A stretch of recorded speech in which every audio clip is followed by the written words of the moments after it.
Good morning, friends. My name is Adam Proffitt, and I'm one of the pastors here at First Christian, and I am super excited to be with you today. So, Ethan isn't here, which means I get to say whatever I want to say. So, boy, are you in for a treat for the next 3 hours. No, I'm just kidding. No, seriously, Ethan and Betsy are celebrating their wedding anniversary this weekend, and so if you see them around this week or you talk to them like you see them next weekend, make sure to congratulate them for sure on their wedding anniversary, which is always a great thing.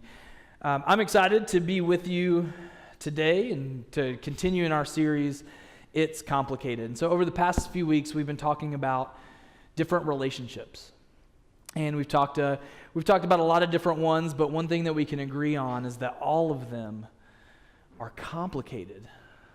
Relationships are complicated and they're complex, they're messy, they're hard, they're painful, they're wonderful. They're all of those things wrapped up into one sometimes. Relationships are complicated.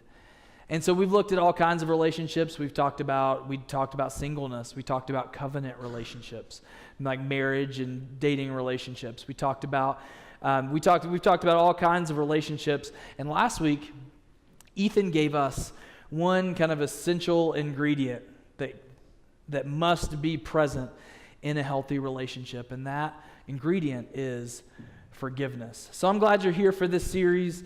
I've been talking to a lot of people who found this series very helpful. I've found it helpful personally, and I'm hoping that what we talk about today will help you as well. So this week we're going to be talking about a relationship that is often being worked out in the midst of all kinds of different relationships. And the relationship we're going to be talking about today is one that brings out the best in us sometimes. Sometimes it teaches us that we have more strength than we ever thought we would have. And sometimes it makes us feel more hopeless and helpless and powerless than any other relationship. And sometimes, let's just be real, guys, sometimes it brings out the worst in us. The relationship we're talking about today is raising kids.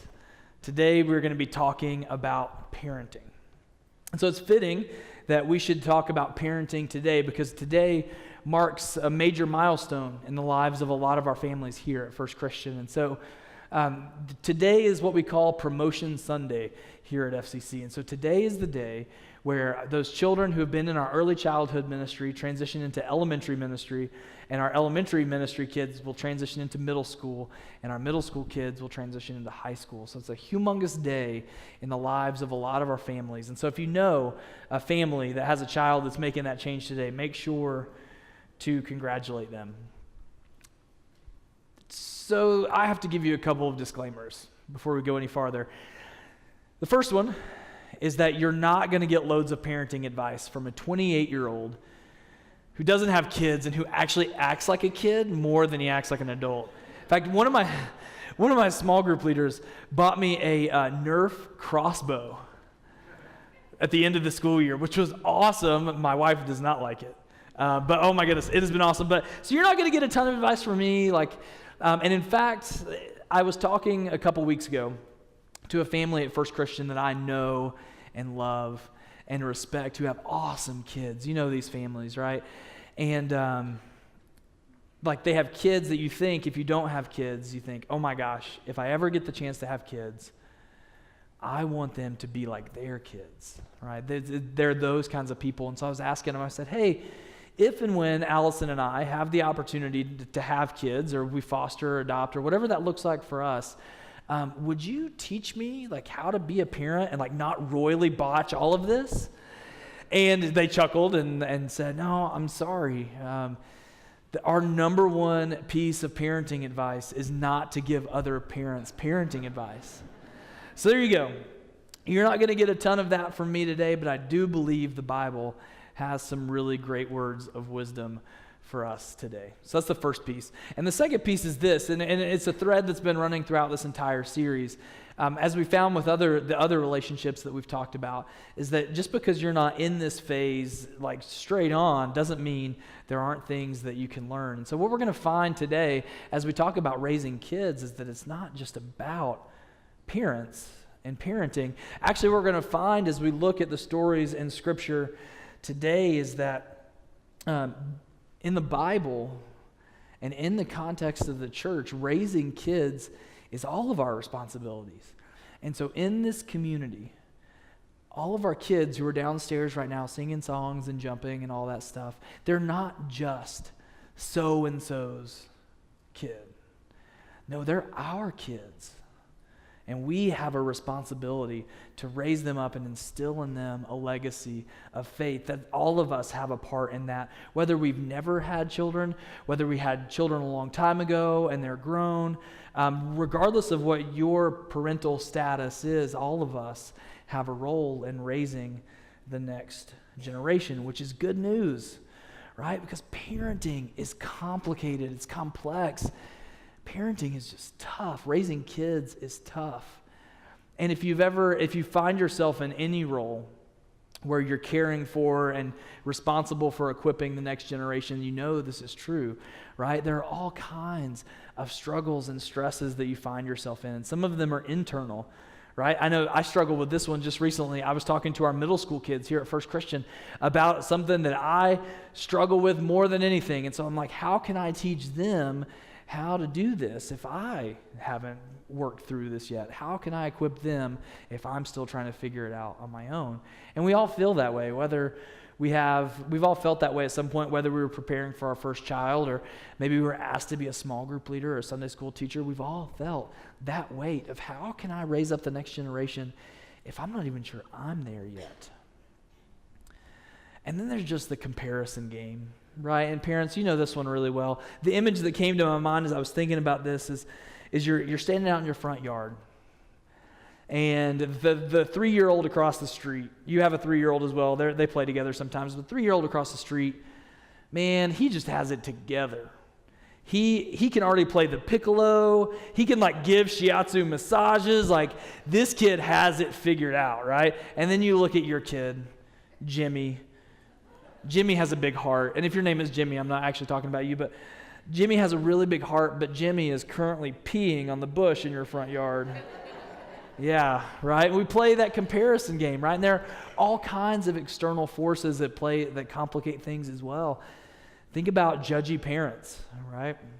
Maybe you found yourself in that place where you're just doing everything you can to keep the wheels on, and you come barreling into the school parking lot with cupcakes that you just bought at the store, and they've been flying around everywhere, so the icing's all messed up. And as you drive in, you see that group of parents who have it all together, and they woke up at 4 a.m. and made cupcakes from scratch. They're gluten-free, sugar-free, nut-free, and don't taste like mud somehow. So, oh man, that is the worst feeling in the world. There are judgy parents. And then there's all sorts of cultural pressures as well, right, that complicate things. There's all this about appearance.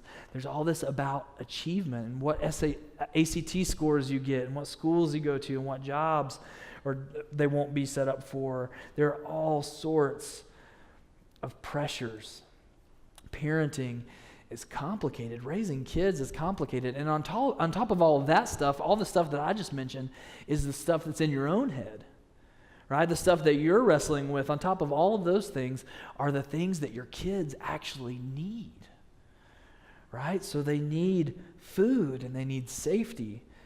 They need endless answers to the question why. They need your attention. They need to know that we believe in them, and they need spaces to learn and to fail. They need someone to let them know that they have what it takes. That's a high, high calling, and it's complicated, and it's messy and wonderful, and all those things mixed up into one. But in the midst of all of this, The Bible makes it clear that the trajectory, like the thing that should shape the trajectory of their lives more than anything, that will determine their success or failure, the most important thing is a group of people who will instill in them a legacy of faith. And so that's what we're going to dive into a little bit for the next few minutes. In Deuteronomy, Moses has led the people out of Egypt. Moses has led the people out of Egypt, and they had spent hundreds of years in slavery. They've spent 40 years wandering in circles through the wilderness, and they're getting ready to finally make it to the promised land. They're getting ready to cross the finish line, but Moses can't go with them. And so he's giving them some final words of encouragement, some final words of instruction to make sure that they have what it takes to live long in the land that God has for them and to honor the instructions that God has for them. And so as he's talking to them in one of his last conversations, he reminds them that their future in the land depends on how well they pass on their faith to the next generation. And for Moses, this isn't about raising good kids who grow up to be nice adults with nice, like good jobs and big houses. No, for Moses, the success or failure of the nation of Israel hangs in the balance. And the only way they're going to succeed is if they pass on a legacy of faith. And so we're going to dive in a couple chapters into this conversation in the book of Deuteronomy. In Deuteronomy chapter 6, it says this: Israel, listen, our God is the Lord, only the Lord. Love the Lord your God with all your heart, all your being, and all your strength. These words that I'm commanding you today must always be on your minds. Recite them to your children. Talk about them when you are sitting around your house and when you're out and about, and when you're lying down and when you're getting up. Tie them on your hand as a sign. They should be on your forehead as a symbol. Write them on your house's door frames and on your city gates. So Moses is saying, wherever you go, whatever you do, in every area of your life, make sure that faith is a part of the conversation. Your faith is always before you, and your faith is shaping who you are and who you're becoming. And when you do that, just like they do in every other instance in your life, right, your kids will start to ask that dreaded question, why? And Moses doesn't leave us without an answer to that either. Now, just to be clear with you real fast, I'm getting ready to read this, and you're going to think, I've never met a kid who will ask that question that way. But essentially, the question that kids will ask is why? Hey, why do we have to wake up early and go to church again? Why do we have to dress up? Why do we have to do that again? Hey, people close their eyes and they pray. Why do they do that? Hey, why did you give money to that guy on the street? Why do we give our time after you've worked all week to do this thing? Like, why do we do this? Why do we do that? And when your kids ask why, this is how they're supposed to respond. Moses says, tell them, we were Pharaoh's slaves in Egypt, but the Lord brought us out of Egypt with a mighty hand.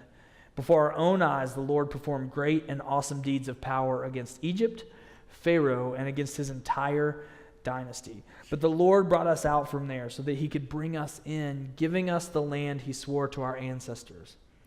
Then the Lord commanded us to perform all these regulations, revering the Lord our God, so that things will go well for us always. And so we continue to live as we're doing right now.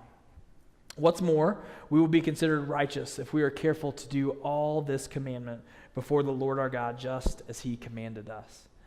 And so Moses challenged the entire Israelite community. This wasn't just like a parenting small group that met at his house on Tuesdays. This was the entire nation of Israel. He challenges all of them, and he challenges all of us today to love the Lord our God with our entire lives and do our best to ensure our kids have every opportunity to do the same, by telling them about the good things that God has done. And so we could replace some of the phrases that Moses used in the first passage we looked at. We could replace some of those with phrases that sound a little bit like this.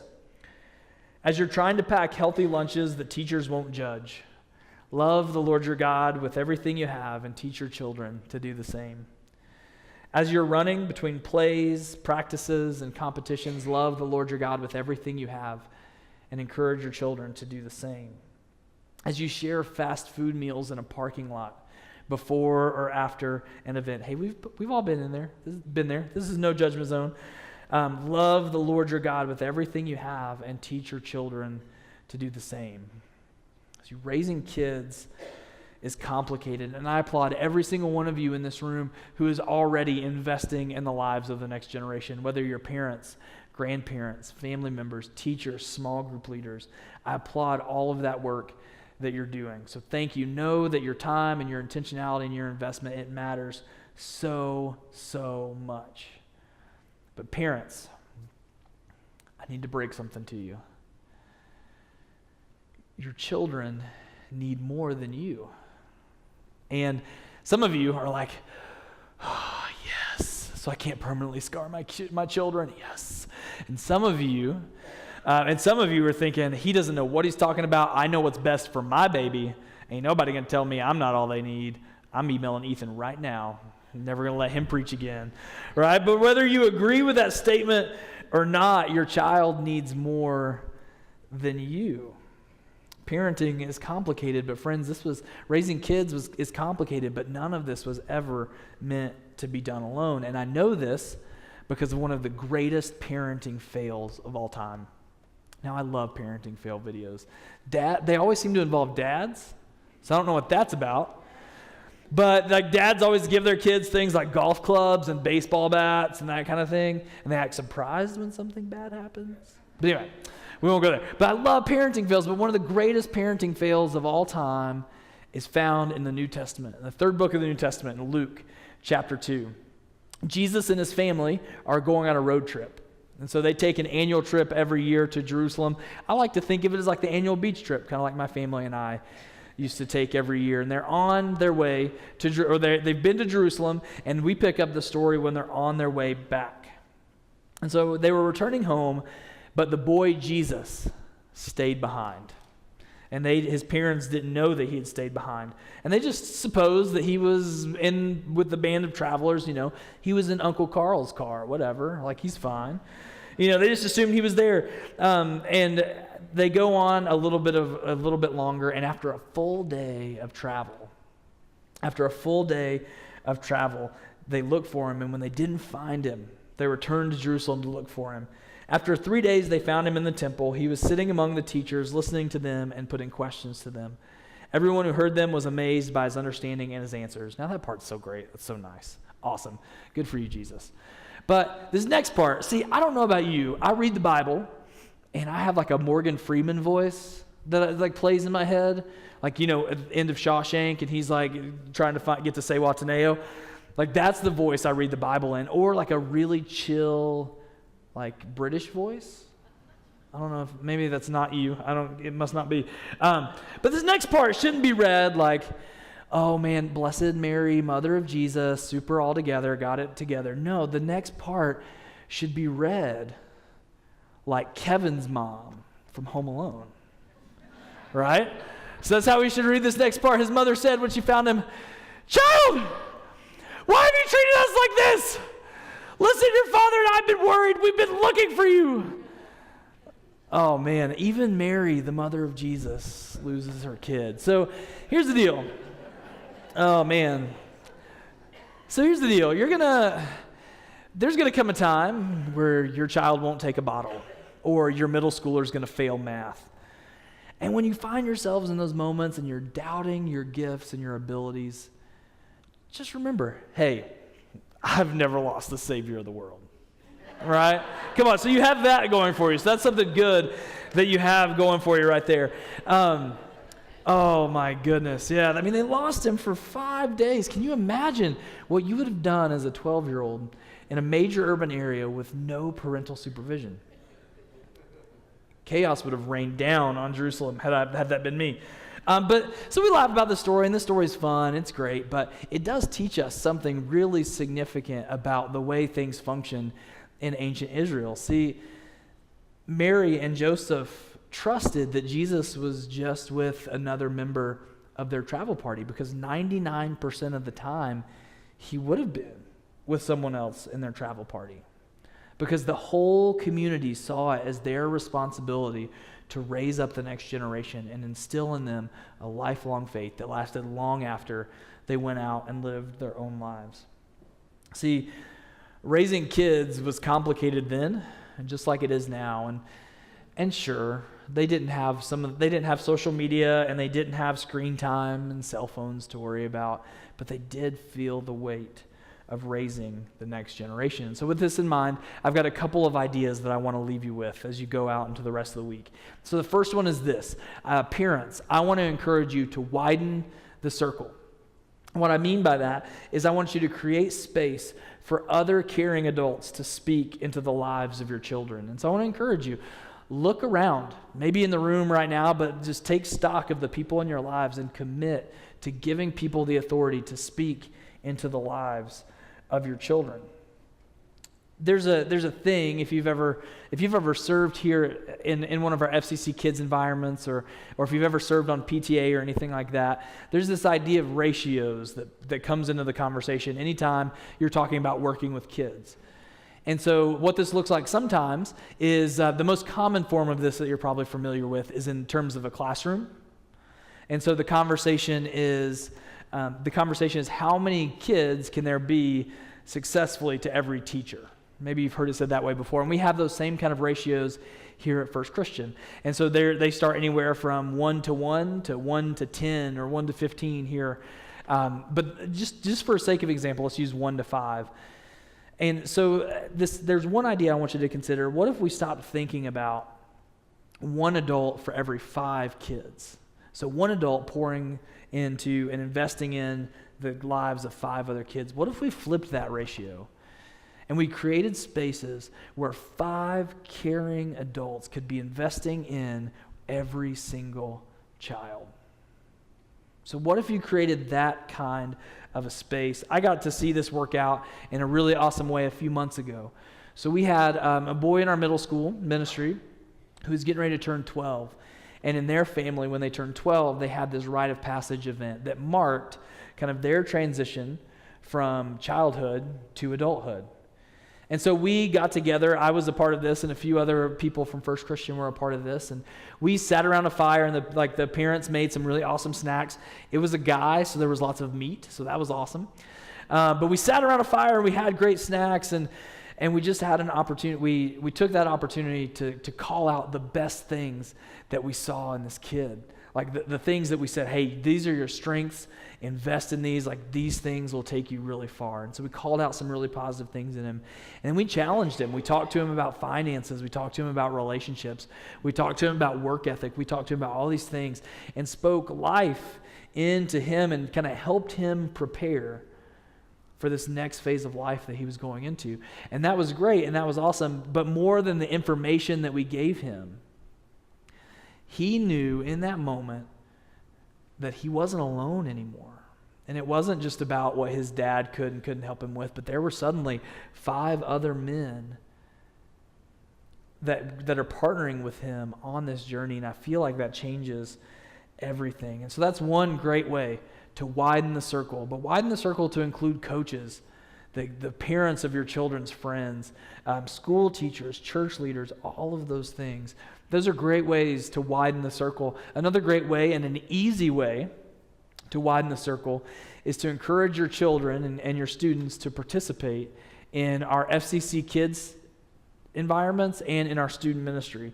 And in fact, actually today, we have pool parties, depending on how this weather turns out, kind of unpredictable. We have pool parties for middle schoolers and high schoolers, and this is an opportunity for kids to get connected to our middle school and high school ministries for the first time, if they're moving up or if they've just never really gotten connected, or it's just a great time for kids who are already connected to hang out. So there are opportunities like that, and we do fun things like that all the time. There are spaces for your kids with small group leaders and teachers that love and invest in them. Vacation Bible School is coming up in 2 weeks on June 11th.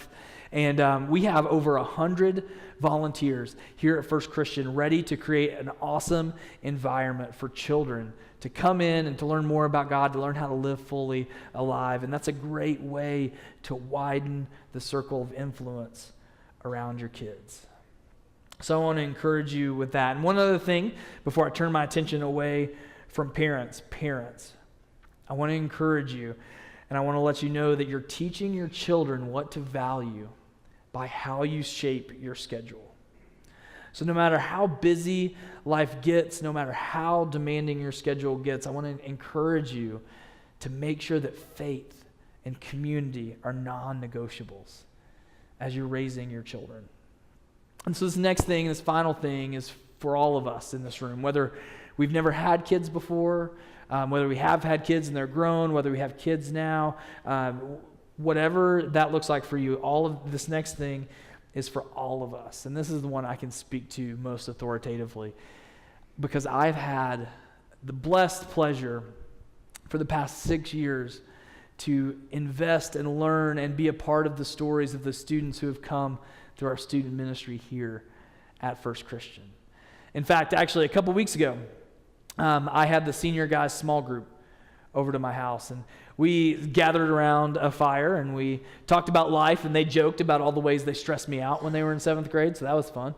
But we had a great time, and then we talked about life, and I gave them some things to think about as they prepared for graduation. And I'm just, in that moment, I was just so thankful that their parents widened the circle, and I'm so thankful that they let me be a part of their kid's story. And so I want to encourage you, like those are the stories that you can experience, and so I want to encourage you to join the circle. Parents are creating spaces, and we want to encourage you to jump in and join the circle. And so be one of the 5 key influences in the life of a kid. So parents, for you, this could mean multiplying your influence by being a positive impact and a positive presence on those kids, like your kids' friends. Maybe you're a mom of all boys. Maybe you should lead a girls' small group. Maybe you're the dad of all girls. God bless you. Maybe you should lead a guys' small group. Adults, whether you have kids or not, be an adult who loves and invests in the next generation. Be like my friend Sarah, who is a phenomenal storyteller, and she uses her gift week in and week out telling stories in our FCC Kids environments. Be like my friend Kevin, who started showing up on mission trips with us and then became a small group leader and is one of the best small group leaders I've ever met in my life. Be like Kevin. Coach sports teams. This is a big one. Parents, I think, sometimes would love it if we coach their kids' sports teams. So coaching sports teams is a great way to join the circle. Be an awesome aunt and uncle. Maybe aunt or uncle. Maybe you've got kids in your own family that you can be an awesome aunt or uncle to, but maybe it's people in your larger social sphere that you can be a cool aunt and uncle for. That's my wife and I's bit until we decide to have kids or however that works out. We just want to be an awesome aunt and uncle that keeps kids up late and brings them cool stuff all the time. We want to be their favorites. That could be your role. But there are also roles for students as well, no matter how young you are. And so we want to encourage you students to commit to serving kids that are younger than you. Maybe you have a little brother or sister and you need to widen your circle to include them in your sphere every now and again. Maybe you should be a group leader or a storyteller or run tech in one of our FCC Kids environments. Maybe you should serve at big events like Vacation Bible School that's coming up. I don't know what that looks like for you, but I do want to encourage you to join the circle. So parents, widen the circle. Create space for other caring adults to speak into the lives of your children. And for the rest of us, join the circle. Step in to those spaces and be a key adult influencing the life of a kid. And I do want to make a plug real fast. If that sounds really good to you and you are interested in joining the circle, after services, there are sheets over here on this connection table and downstairs in the atrium. And we'd love it if you just left your phone number and your name. This isn't you making a commitment or signing your life away. This is just to say, hey, that guy from stage said something that really made me feel like I need to jump in and be a part of this. What are you all doing? How can I help? And there are tons of different ways for you to do that. And so if you put your information down, you'll get a call within the next 2 weeks, and it's just to start a conversation. Friends, parenting and raising kids is complicated, but we're never meant to do that on our own. Let's pray together.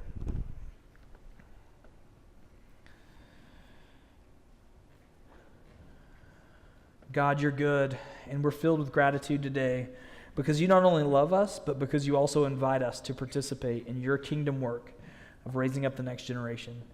God, I thank you for my parents, but I also thank you for people like Gary Smith, Mr. Sweeney, Heather Hoover, Ryan Bader, and a long list of other adults who invested in me as I figured out who I was and what my life was going to be about. And God, I pray for the parents, grandparents, aunts, uncles, cousins, guardians, small group leaders, teachers of all shapes and sizes, God, and everyone who is already or who will invest in the next generation. God, I pray that your Spirit would be their guide and be their encouragement. God, we love you, and we pray for all these things through Jesus. Amen.